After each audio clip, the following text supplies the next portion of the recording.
Hello everybody, I'm your favorite neighborhood Let's Player SpiderMwa. Now welcome you back to Let's Play Indiana Jones and the Fate of Atlantis. As we left off, a very assholey and professor got away with a disc that we could have used. But from the ordeal, we at least got ourselves a orichalcum and a kerosene lamp. Now that we have the orichalcum bead, we can go back to Azores and possibly trade that to the old man. Maybe? I don't know. Could have it. Let's find the airport. Let's go try it out at least. This is one of the adventure games that I really don't remember anything about, except some parts, but not everything. So it's gonna be an interesting semi-blind Let's Play, you could say. I've only played this through like 2 times. It's a great game, but I just don't remember much about it. It's been such a long time. I guess the last time that I really did play this game was on the original Amiga. Which is nice. So let's see if I can actually do something here this time. Anybody home? Room Mr. Costa? service. You again? What do you want? Well, still the same thing, you know. I hear you know something about Plato's lost dialogue. Maybe so, maybe no. Who are you?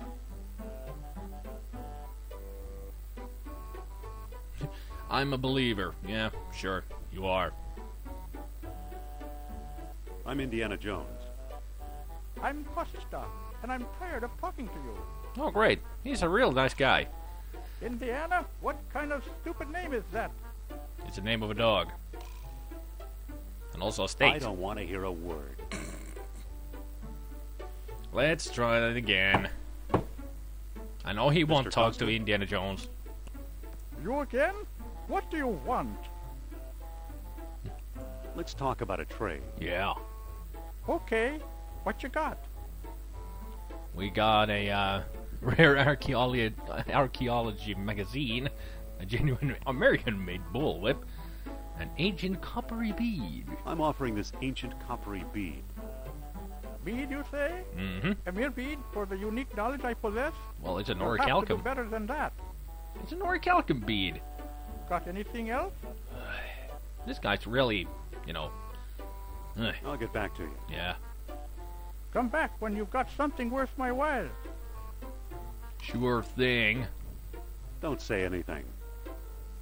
Well, you do remember that the Norwegian guy in Iceland was trying to dig out something that looks like an artifact. Maybe we can go back to him and ask about Come that. on, let's go.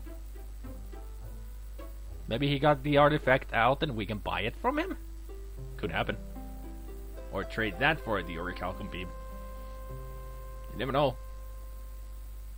He's the only choice I have got left.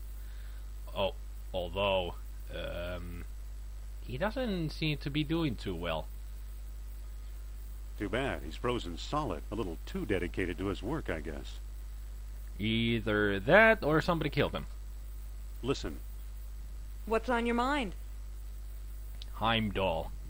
Heimdall's ideas weren't that hot, I guess. What now? What about that eel figurine? Well, we can see it. He got a head exposed at least. It looks like a bead would fit in the eel's mouth. Now there's an idea. It looks like Heimdall managed to chip the eel head free. So let's use the orichalcum bead. It fits perfectly. Whoa! Look, it melted itself right out of the ice. Awesome. So it's some kind of a fire eel figurine, or a hot one. That doesn't look like an eel, that looks like a snake. It's amazing that Indiana could take it with him. You know how he's afraid of snakes. It's a bronze coil. Too bad we couldn't use the coil on Heimdall and then unfreeze him. Poor Heimdall. Yeah. Here's to everyone who's sometimes way too dedicated to their work. Take breaks. Make sure that you're okay. Take very good care of your health. Have, you know, good Let's head for temperatures. the airport. And make sure you are well fed. and have lots of fluids. In other words, like I say in every ending of my game or of my videos, take care of yourselves. Really? I mean, even though I'm a heavy-duty gamer myself, sometimes going for hours in a row, I do take pauses to get myself a drink or get some food or just, you know, stretch my legs out. It's only healthy. It's very healthy to take care of yourself. Don't end like Heimdall and freeze yourself to death. I can only wonder how the heck did he even manage that? I mean, he was digging very slowly apparently if he only got the head exposed. Well, goes with the hazard, I guess. Mr. Costa? You again? What do you want? I have this artifact to give you that I just found in Iceland, and now I have to get rid of it. Let's talk about a trade. Okay, what you got? I mean, would the real Indiana Jones really do this? That he finds an artifact of immeasurable quantities or quality and just give it away to some old man in the Azores? I don't think he would. He would put it in the museum somewhere. I'm offering this mysterious eel figurine. Because it belongs in a That looks museum. interesting. You've got a deal, mister. Now listen carefully. I don't know exactly where to find it, but the lost dialogue of Plato is in the Ward collection. Got that? Ward collection. I think so. Got the it. Ward collection. Yup. Very good. Nice doing business with you. The Ward collection? You know something, Sophia? I believe Barnet College owns the Ward collection. How lucky of us. Ooh! The Germans are doing something. Dr. Uberman. Jawohl. Fantastic news. Kerner, at last! See what Herr Jones has kindly provided. What on earth? Isn't it amazing? It's a statue. You fool! You come back to show me this prehistoric knick-knack? Herr Doctor, I believe this knick-knack, as you call it, comes from the lost city. I gotta say, They have failed! I see no evidence here of some magical metal Plato called orichalcum! Look here. Concealed in the base is a small shiny bead. And it glitters like fire! Exactly as Plato described. It's my guess we found the treasure we seek. I never guess. We must test. so you never guess. What kind of a scientist are you? Mostly they do are guesses to get the right fact. My God. Mein Gott. Spectacular. We've done it. We've destroyed our lab. Energy of uranium without any radioactivity. And those smart American scientists know nothing. That would be cool to An have. idea. Suppose I place the bead inside the statue's open mouth. Yeah, there's a bright idea. Well, it's a robot, I guess. Or a drill. That? Think of trucks powered by these beads. Think of tanks. Think of airplanes. Think of robots. Use your imagination, Colonel. Exactly. Think big like the Americans. Mm-hmm. Think of bombs. Well, I wouldn't think of bombs, really. That really would be a better energy source than a bomb. So, I actually would coincide with Kerner on this idea. Making planes and trucks and other things, tanks, powered by those beads. So why are you dragging me in here? I mean, they could go really ludicrous with like a supersized tank. A tank that is the size of a house. And it would be powered up by orichalcum. Just imagine where that thing could go. It could go anywhere. Because it's unstoppable. Because it has the power source of uranium without radioactivity. Immense power. We could be gods among men. I'm not even sure if that's a quote from anything. I think it is. The power of the sun in the palm of my hand. This is Caswell Hall. We store all our junk here. You think Plato's Lost Dialogue is junk? I think it was talking about the students.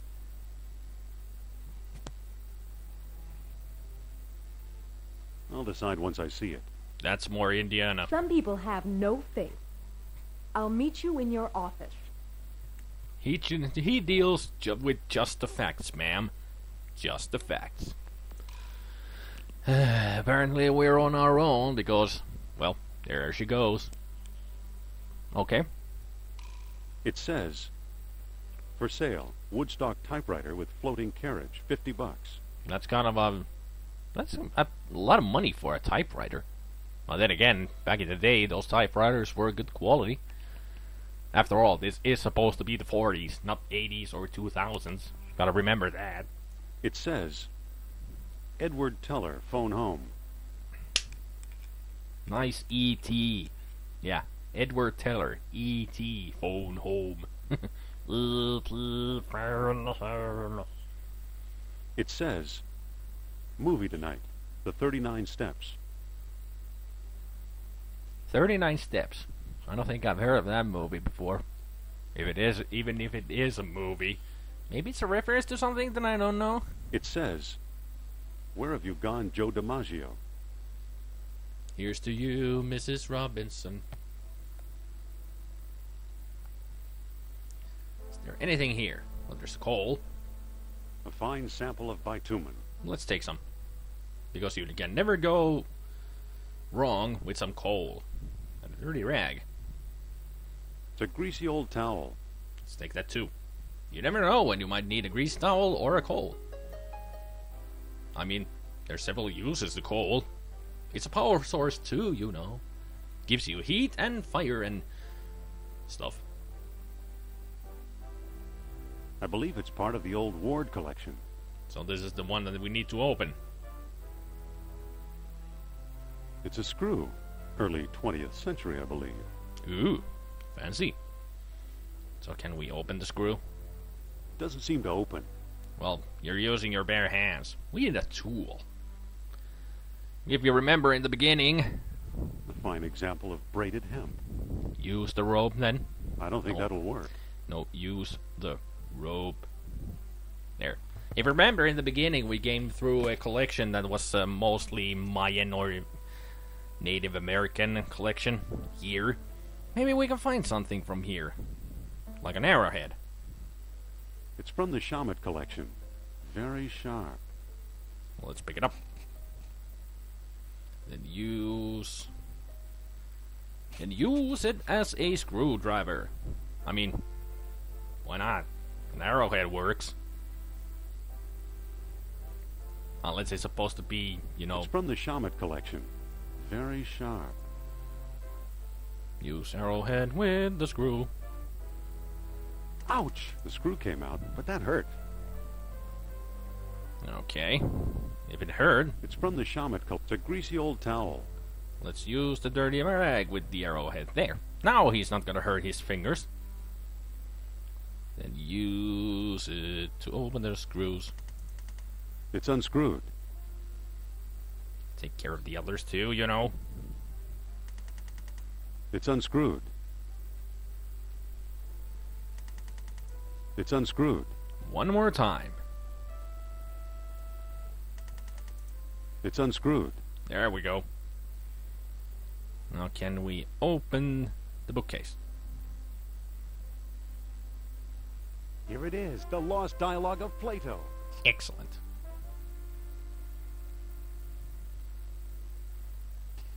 The Hermocrates. Now at last I have Plato's lost dialogue translated entirely. The Greek original... Oh yeah, I should be talking this in a snooty British accent like Sternhard is. The Greek original is lost, so I've used the Arabic text I found in an Italian monastery years ago and always thought that was a hoax. Now I wonder, could this remarkable book hold the secret to long-lost Atlantis? Probably not. No one will publish it, that's certain. The fear of ridicule is too great. To be safe, I've sent a copy to Ward. Charles Sternhardt, London, 1922. Really? Sternhardt wrote this thing 20 years before? Or 10? Because I'm still not sure what year this is. But since there are Nazis, I'm guessing in the 40s. So, 20 years ago, Sternhardt did translate Hermocrates. Hermocrates. In shame I hereby do recant the time and place whereof Critias spoke. In rendering Egyptian into Greek he made a tenfold error. Instead of lying 3,000 miles hence, Atlantis may well have been 30,000 miles away. Or perhaps... damn it, stupid. Or perhaps it was less than 300 miles from our own shores. Likewise, it may be that the Lost Kingdom held sway as many as 10,000 years ago, or as few as 1,000. If a kingdom arose on Earth beyond anywhere men might travel, then we would never hear of it. We ought to accept the lesser figure. So according to Socrates, it should be 3,000 miles and 1,000 years, instead of going to the higher one. Okay, these are very important hints for later on. So glorious Atlantis founded two colonies, the lesser 360 miles north of the city and the greater 370 miles to the south. Gates of the kingdom opened only with the aid of special stones. At many outposts a sunstone sufficed, if hot sunlight bathed the tall horns. At the greater colony a moonstone was also needed, with the sun dying as a new moon is born. To approach Atlantis itself, a world stone was required as well, with a waxy moon and the sky's only reply to the fires below. Final entrance yielded only to contrary minds. Didn't Sternhardt talk about a world stone when he stole that disc from the king's grave or tomb? Great. We gotta go after Sternhardt now if we want to get to Atlantis. Oh, brother. And it is said that dwellers in Atlantis had no horses nor any need of them. Orichalcum, the metal that glittered like fire, this they had instead. They cast it into shiny beads and used them as we do minted coins, paying statues to do their work as if by magic. When their colonies were failing, wise men carved strange devices out of amber to search for the metal, but only proud Atlantis ever yielded a supply. You have called the king the wealthy, but surely this is absurd. As the waters rose around their city, and the kings of Atlantis, one after another, sought to hold off fate. Knowing mortal men would never rule the sea, they planned a huge colossus which, by use of orichalcum 10 beads at a time, would make them like the gods themselves. Dur-Apsal was one such king. He it was, say, the wise men of Egypt, who first put men in the colossus, making many freaks of nature at times when the celestial spheres were well aligned. This I doubt. We are hearing a child's tale. Interesting. Very interesting. But there you go, that's Hermocrates, the lost dialogue of Plato. Now, if I do remember, there actually are two ways of getting the book from the bookcase here. One of them is the way I did it. The other is going downstairs. Going downstairs here. Also grabbing a piece of gum from the school desk, which was right next to the bookcase. There is a piece of gum that you can take and use it as a suction cup to go walk up the coal chute here. It's too slippery to walk up. So if you remember, there were those cat statues and everything, one of the cat being a real one. And Indiana Jones here left a hole where we saw one book. That was the lost dialogue of Plato. So the other way is to just walk up the chute with the gum stuck on your shoes, then use the whip to whip out the book. But that's not really a very gentle way of going about it now, is it? I mean, who knows how old this... Well, it's a 20-year-old book, so even that can be fragile. And using a whip to get it down, not the brightest idea. But anyway, next time we're gonna... Now that we got the dialogue, next time we're gonna go back in here, talk to Sophia, and start the real adventure of Indiana Jones and the Fate of Atlantis. Until then, I hope you all have a good evening, good afternoon, and a good morning, and I will see you all next time. Take care, people. Bye.